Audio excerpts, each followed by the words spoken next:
Hey everyone, so today I'm gonna need to make up a new cable because I'm gonna, instead of having two wires come through this one hole right here, I'm gonna actually install an Anderson plug there instead. This makes it easier when you have to disconnect everything, because otherwise I have to physically get inside the battery and unbolt all the cables just so this one is disconnected. If I put an Anderson plug right here, it means I can just pull it off and everything's disconnected from the battery within 10 seconds. So I'm going to do that, but I'm also going to do a little comparison between these two crimpers. Got the hydraulic crimper here, got the ratchet crimper here. Just going to show you pros and cons of each one. There's areas benefits to each one. This ratchet one can't crimp the 2 BMS cable that I got. This can, because it has dies that go in here that are big enough to crimp that kind of wire. But in saying that, there is better benefits to having this as well. I'll try and show you now. It's a little hard because it has heat shrink on it, but I will attempt to. So probably hard to see, but when you're crimping with that hydraulic crimper, it does leave like little wings on the terminal that kind of stick out. That's not a normal kind of looking shape. Not really much of a problem. It's still a solid crimp. The main problem with it is if you're pushing that terminal into an Anderson plug. So if I did that same crimp onto this is a terminal for an Anderson plug. These bits are gonna widen and make it hard to push that terminal into the Anderson plug. So this ratchet crimper is a lot better for doing Anderson plugs. It's actually a lot quicker too. Setting this up can take time, especially doing it with one hand, trying to do that. It takes time. That's how many times you got to do it for it to close. I've had this for about a year. It's been going good. So it is starting to leak a bit of fluid, so it's something I got to look at. I guess it has a leak somewhere. I think that is pretty common. Seems to be a pretty common issue with these hydraulic crimpers, the cheap ones. But saying that, I've had it for a year, hasn't let me down. It's just those little bits that stick out and can make it annoying sometimes. So we'll get into making the cable now. I'm going to do it with 8 BMS cable, because that's the cable that was going inside of this is 8 BMS cable. So I'm going to use 8 BMS cable and just do a little short run inside the battery box so it can connect to the battery. So I do two ring terminals, and then on the other end will be 2 terminals for the Anderson plug. So I'll get into that now. Real quick, as I was just going into my drawer full of wire, I did just discover a wire that's already made up. It is definitely too long to go inside a battery box. It's just, there's no point in using that. But this might be a little hard to see on a GoPro, but I'll try and get a close up on a different camera. I crimped these with this. I didn't use the hydraulic crimper, so you can see it's not warped in any way. It just is crimped on. I did this one twice, did this one once, but they're not coming off. This was just testing, and I'm not sure who did this. It wasn't me, but yeah, this must have been a wire that was already like that when I got it. Not sure who did this one, but doesn't matter. I'm not going to use it. I'll use this for something else in the future, I guess. I'm going to completely remake a new cable. So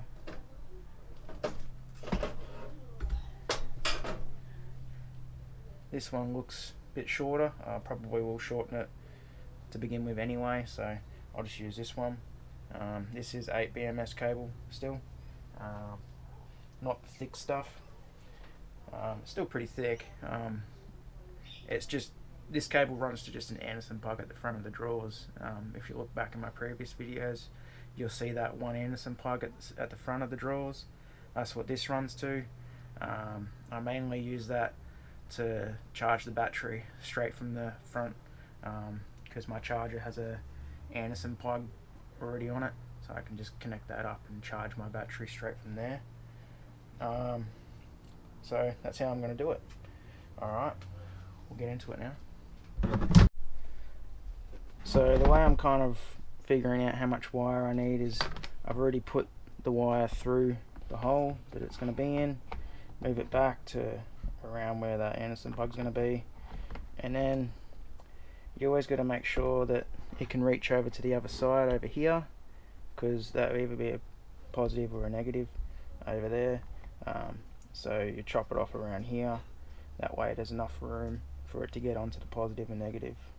There's not going to be much wire left over, but don't think that because there's not going to be much wire left over that you can just use all of this. You want to try and keep it as short as possible. You don't want it to be unnecessarily long. This is already a long wire. The one that it's connecting to goes all the way to the front of the drawers, so it's already at least 3 meters, maybe 2 meters long. So I don't need it to be any longer than that, any longer than it already is. So that's how I'm going to do it. So I'll just chop this wire off, and then I'll crimp some ring terminals on now. Okay, so it's the same process as before. I can pull this out of the hole now, because I don't need it in there right now. I'm going to put it in there for the length. Now I've got the length, I can kind of pull it out and do the same thing as before. I like to leave a little bit of this on, just to keep the wire kind of together. But it does need to spread apart to go to the batteries anyway, so I might just leave a little bit on and get rid of the rest. So put that in there. This is about as big a wire as I can actually strip with these wire strippers. Not the wire, the outer layer. So can't do much bigger. Okay. Now that's off. I will strip these, but I'm going to get the ring terminals ready before I do that, because I don't like the wire to be exposed when I'm not actually doing it. I only like to expose it when I'm crimping.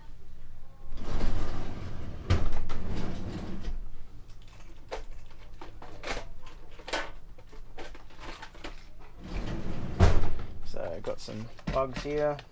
These are just cheap plugs off eBay. I recommend if it's going to be something pretty high powered, like an inverter or your DC charger, I would recommend more higher quality lugs like these ones, just because they are much higher quality. But saying that, this isn't, a lot of power coming off it, so it doesn't.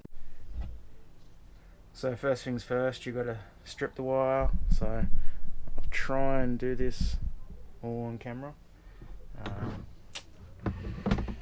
got to strip a fair bit of this actually. See if I can fit my wire strippers into this black bit. Probably need more than that.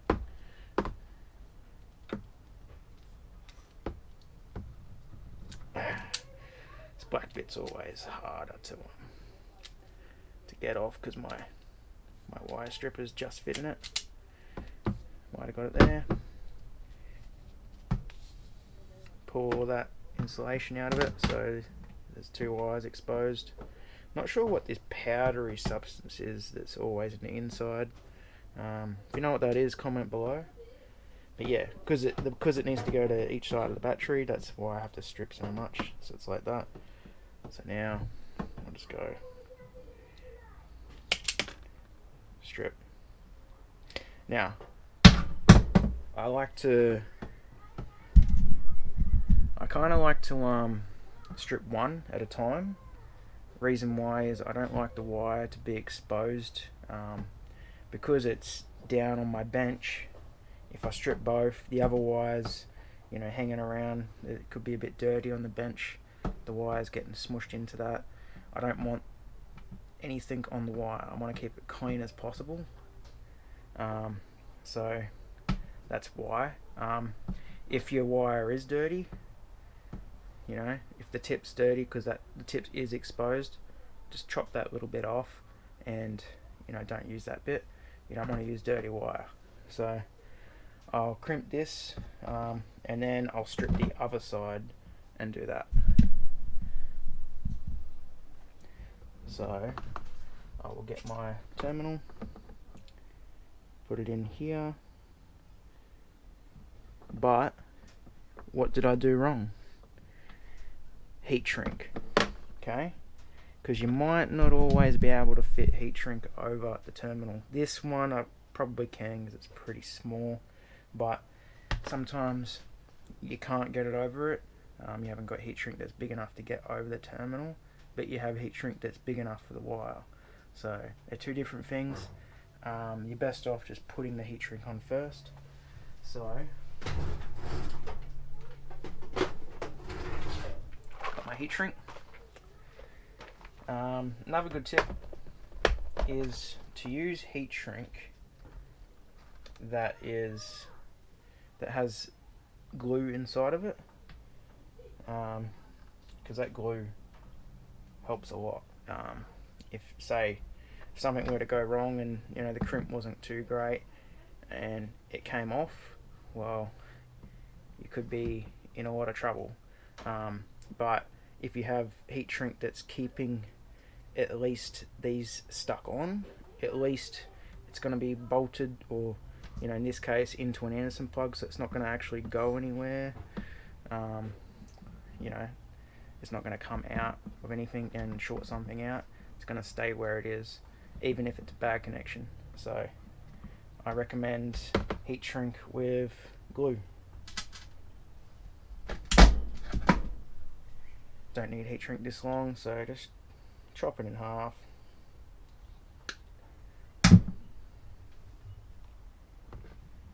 Put it on the wire. And there you go. Now you're ready to crimp. Never forget your heat shrink. So try and film this.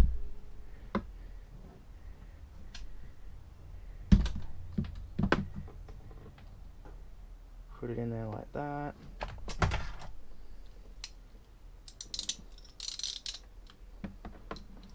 Now, I usually try and crimp as close to the edge as I can.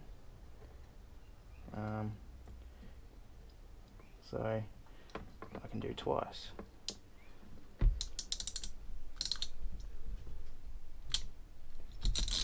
There we go. There's one. Now I'll go again, just to be sure.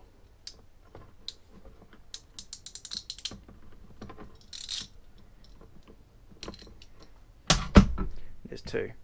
So done like that, and the heat shrink will go over, and you're all good.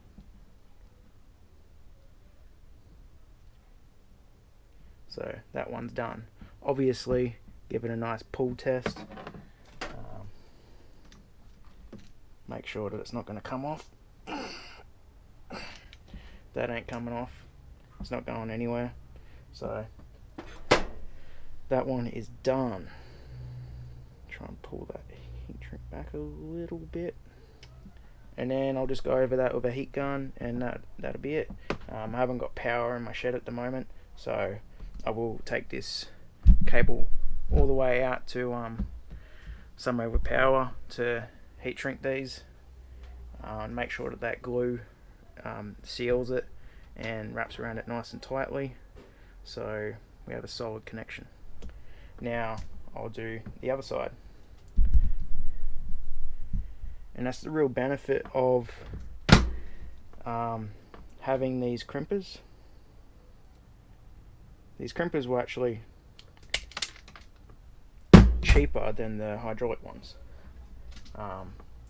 and for applications like these, they actually do a better job. Now when you're crimping stuff like this, make sure that it's crimped the same way as the other wire. You don't want to be twisting it to get it in or anything like that. Probably I want to try it this way actually. So keep it like that.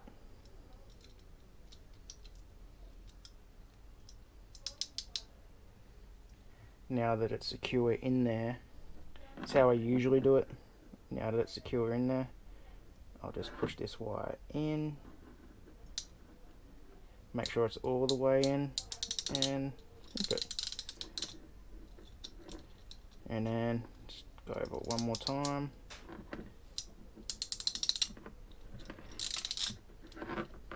Double crimped that one. See what I did wrong? I didn't go all the way down. And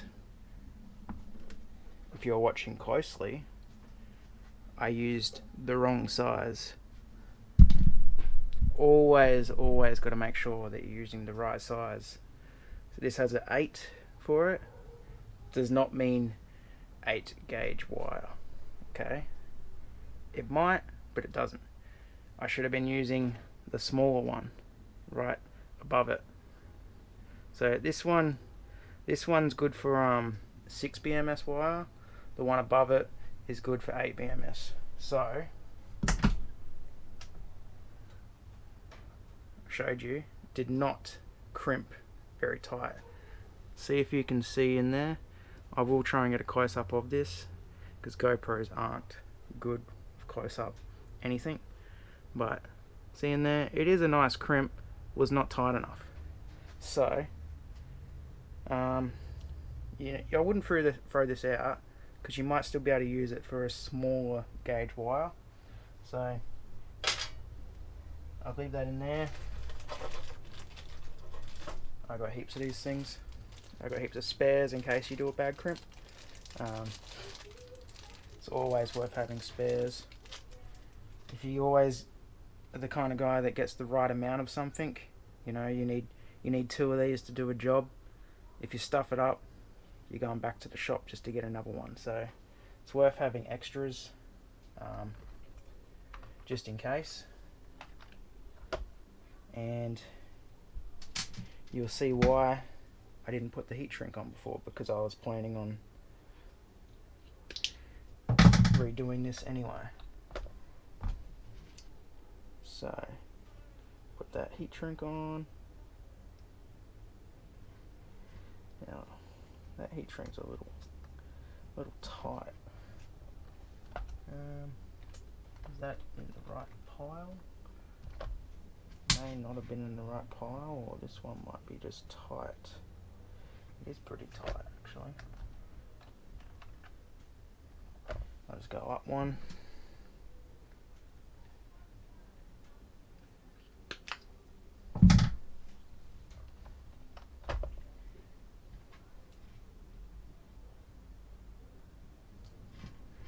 And now we're almost ready to crimp again. So make sure that wire is nice and snugged up. Usually I don't like to twist it, I like it how it is as you pull it out, but because I mucked around with it, it kind of needed to be twisted. Now I wouldn't crimp it like that, would I? You gotta turn it around like that. Okay, but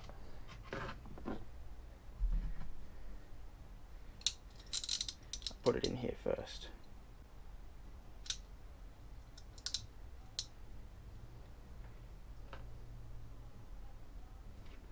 Okay, now it should be a pretty tight crimp.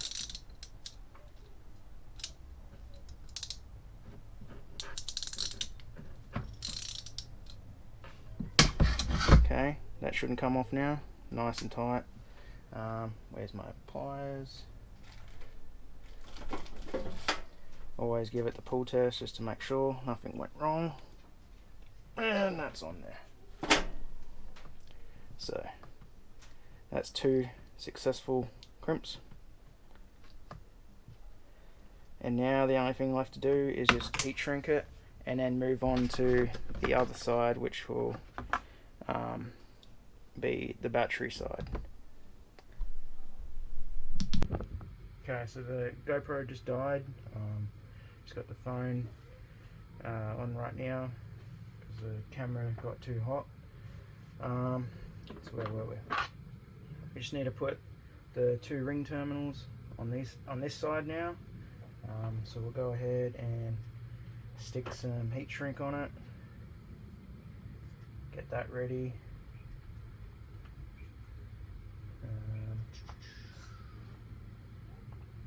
Let's see where we're at.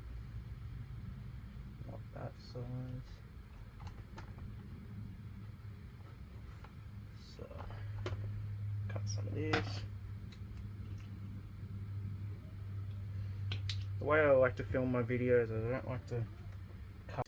Okay, so as I was just saying, I don't like to cut away in my videos. I like you to see my mistakes when I make them. As I was saying that, the camera stopped recording for some reason, and I didn't know until I already finished what I was doing.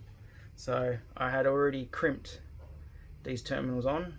I haven't heat shrinked them, but I'll pull back the heat shrink so you can see how they're crimped on. They're crimped on like that. I use this crimper for it, and as I was saying at the end of that, it's pretty quick to use that crimper for crimping. I'd probably say around 6 BMS to 8 BMS, maybe a little bit thicker wire than 6. Definitely can't crimp 2 with that crimper, but it's quick and it does a good crimp.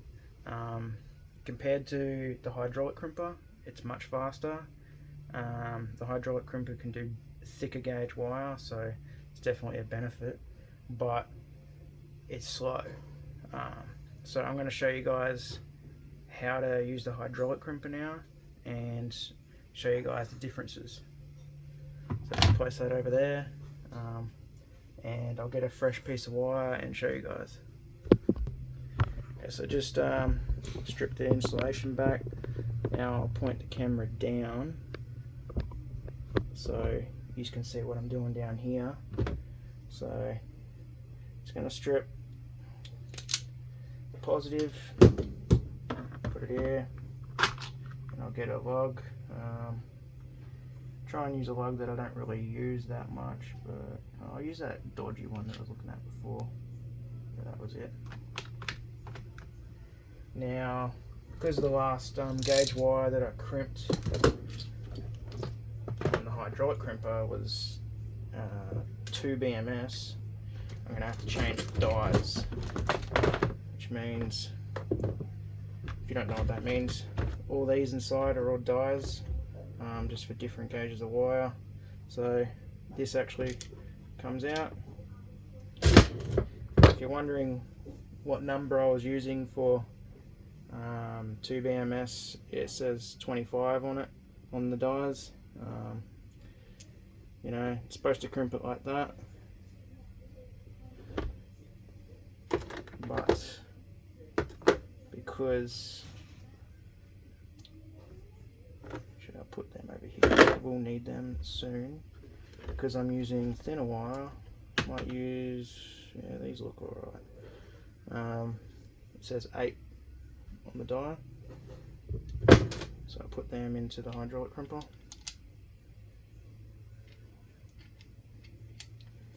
And I'll pump it down. Now, there it is. Put that inside of it.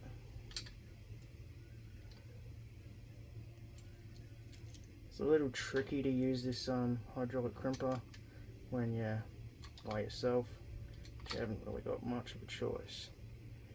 Now, I'll shove this in, and then you just start pumping away.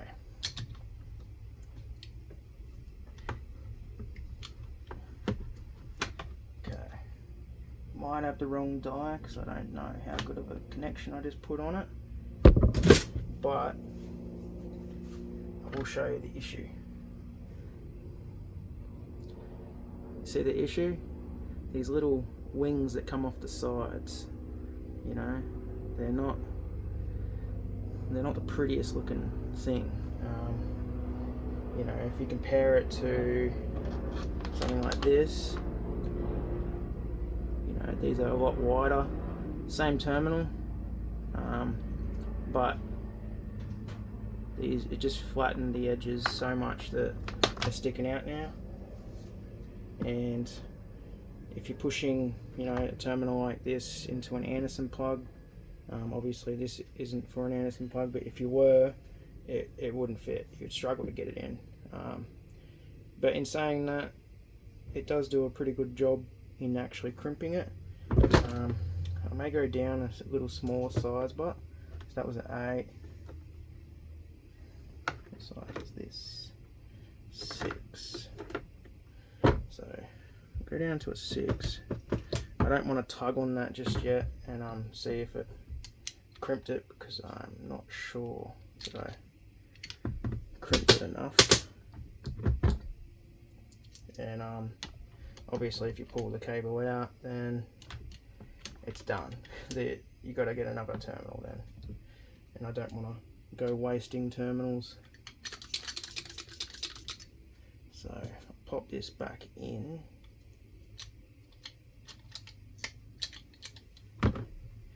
So you see how much slower this is compared to the other crimper. Alright, now it's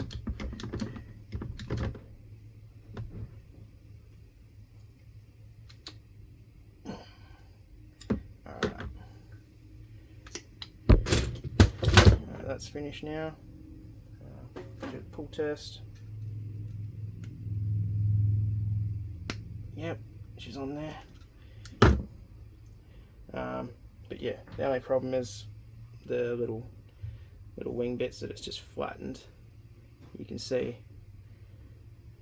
the difference. But yeah, still on there, still a good crimp. You can get pliers and kind of flatten these down if they're annoying you. But you don't want to do it too much, because if you flatten it, then it loosens it, see? And that's why. So I just pulled a complete strand out of that. But that's what happens if you try and flatten the little wings that it makes on the terminal. It pushes these out, and then you no longer have a solid crimp. So that's the problem with trying to fix the problem that these crimpers make. So you're better off just leaving those wings on, because if you try and fix it, it just wrecks the terminal and you no longer have a solid connection. So yeah, wouldn't recommend trying to flatten those wings. I mean, if you really wanted, a safer option would be probably to try and, I don't know, get a grinder and just shave them down a little. But yeah, it's not really worth it. You don't really need to So it's hot as in here. You don't really need to flatten them unless you're trying to push them into an Anderson plug. That's the only problem I've had with those little bits sticking out, is pushing it into an Anderson plug is almost impossible. But yeah, for the big gauge, thicker gauge wires, you won't really need to flatten them out anyway. Just leave them the way they are, heat shrink over them, and you should be alright. But saying that, if you need to fit them into a spot and those wings are getting in the way, then don't buy one of these. You can get higher quality ones of hydraulic crimpers that do a better job, that don't leave those wings in the terminal. So I look into getting one of them.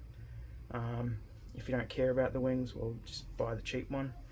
And then anything small, just get one of these. These do a better job, and they're much quicker to use and cheaper actually as well. I think it's cost me like $16 off eBay. The hydraulic crimper was about $45. So yeah, just stay away from the hydraulic crimpers if you're doing a lot of Anderson plugs. If you're doing battery terminals and stuff, like I have, where's the one that I did in here? Like this one, let's see if I can show you. Like this one, this is actually in the battery box. So you can see I've left the wings on it, and it's a solid connection. But yeah, if I try and pull that off right now, I can't. But if I tried to squish those wings down, it'd probably just come straight off like it did before. So yeah, don't try that. I've seen people do it on YouTube. They just grab some pliers and flat it down. It just warps, like it warps the terminal, and then it's no longer tight. So yeah, I mean, looks like the terminal only held onto one bit of copper after I did that, and that would not be a good connection. It's trash. So be careful, do the right job if you're going to do it yourself, and have the right tools. If you're not sure about it, just pay someone to do it. Buying all these tools is going to cost just as much as paying someone to do it anyway. But if you're planning on doing your own build and you want to do it yourself, you know, you can give it a go. Just buy the right gear and be cautious, know what your limits are, and yeah, go from there. I'm just gonna stop the video for a minute and try and sort out that Anderson plug that I'm gonna mount onto the outside of that box. Okay, so I just put the Anderson plug on. You can see it's right there. I can only put one M4. If you're wondering what actually fits an Anderson plug to mount it, it's M4. That's the size of the bolt. I did have some around here. There you go, it's M4 right there. The only ones I had were pretty long. Didn't really need it that long. But you know, it's not interfering with anything. There it is right there. So just going through there, that's how it's mounted, with a nut on the end of it. You can see that. And yeah, even though it's only one, still pretty solid, not going anywhere. The reason why I couldn't use two of them is because of the existing hole. I've left just enough room in that existing hole, so the wires can just poke through there, and yeah, I can plug them in. So that's why I couldn't fit two of them, because I wanted to cover up as much of that existing hole as possible. And then I'm thinking, when I get the battery fixed, these two cables, the two holes that I put here for the inverter cable, I might get a 175 amp Anderson plug and mount it on top, and just have the two wires coming out of those holes into the Anderson plug, so it looks a bit neater. That way, if I ever need to pull the battery out, it's just disconnecting Anderson plugs everywhere, and then it's out. I don't have to physically go to the battery and unbolt everything to get it out. So yeah, now I just gotta heat shrink these.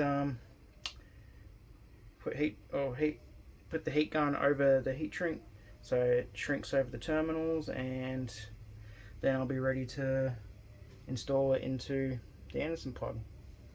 So I'll just go set the heat gun up and start on that. So I'm just gonna set the heat gun up now.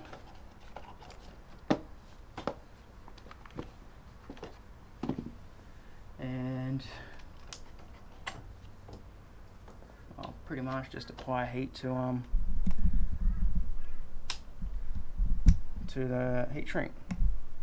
So here it is now. Just make sure it's in the right position, and here we go.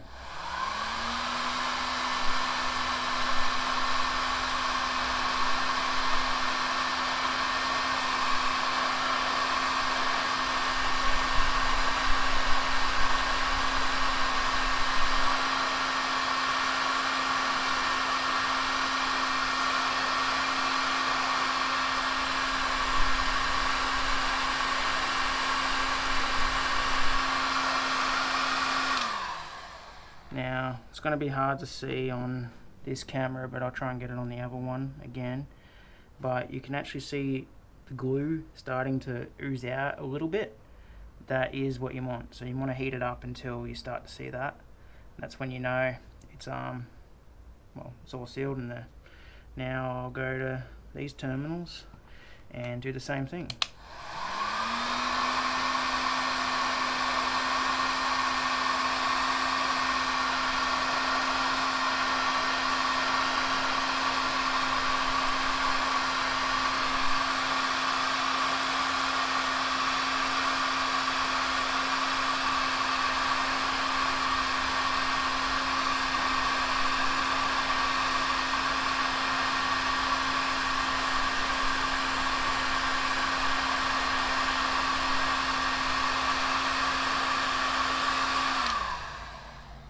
And that's it, all done.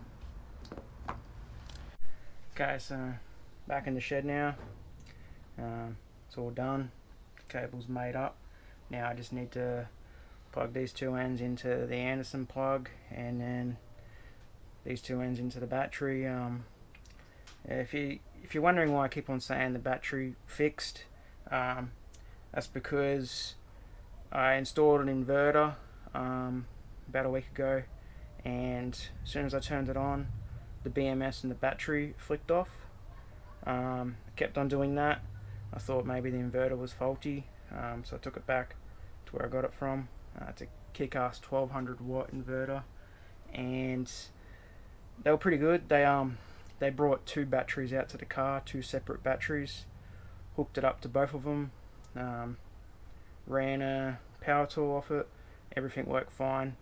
It's just not working for my battery. The BMS just keeps on kicking the battery out, so it's got to be something wrong with the battery BMS, or maybe it's dropped the cell, I don't really know.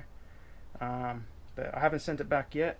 I will be sending it back, and yeah, I'll probably do a video on how that goes, because I'm coming up on a 4-year review of that battery. I was one of the first to get that battery, so I probably had it for longer than most people. Pretty sure I had the first video up of that battery, so this would be a good indication of how that battery is going. I'm going to ask them, what's going wrong with it, so I can put it in the video. So if they tell me, then I'll put it in. But I'm probably going to go get the battery tested anyway at my local battery wires, I think it's called, and see what they say after it's been tested. They said it's about a 6-hour test, and then they're going to write a report. So I'm going to know what's wrong with that battery anyway, most likely. But I also want to see how iTech World responds with faulty claims, whatever, warranty claims. I want to see how they are. The issue with it is they're in Western Australia, so it's probably going to be about 3 weeks before I actually get the battery back. So that's why I'm doing all this. Nothing else I can do, so I may as well make the box better, improve that while I'm dealing with all this stuff. And then yeah, when I get it back, there's going to be a kick-ass 1200 watt inverter installation video, and also got the 600 watt barbecue off them as well. So I'm going to run that, see how all that goes when I get this battery back. And yeah, so I'll plug this in, and then I'll show you guys what it looks like. Okay, so I'm all done now. There it is there. I had to make that hole tiny bit bigger because the wires were kind of mushed in there a bit, a little bit too tight for my liking. So I made it a little bit bigger so there was a bit more room for them to come out. So there it is there. That's where something will plug in. And then pull the camera down here so you can see. That's the wire. It's coming out here with the 2 ring terminals. Now, you may have noticed something. There's no fuse on this wire. And I definitely will be adding one. Same kind as this fuse here. Now you just do that last when everything's going in. But yeah, so that's the process of crimping wires, and yeah, just doing up a battery box. This is actually a pretty old battery box, this one. This is the old Australian Direct battery box. I've just mounted it here for the meantime, but if I have to relocate it, then I'll relocate it just down here. I just really wanted to cover that hole, so if I can, I'll try and cover it. If not, then I'll stick a big rubber grommet in it, and then just have to Anderson plug down here. That's not really much of an issue relocating it.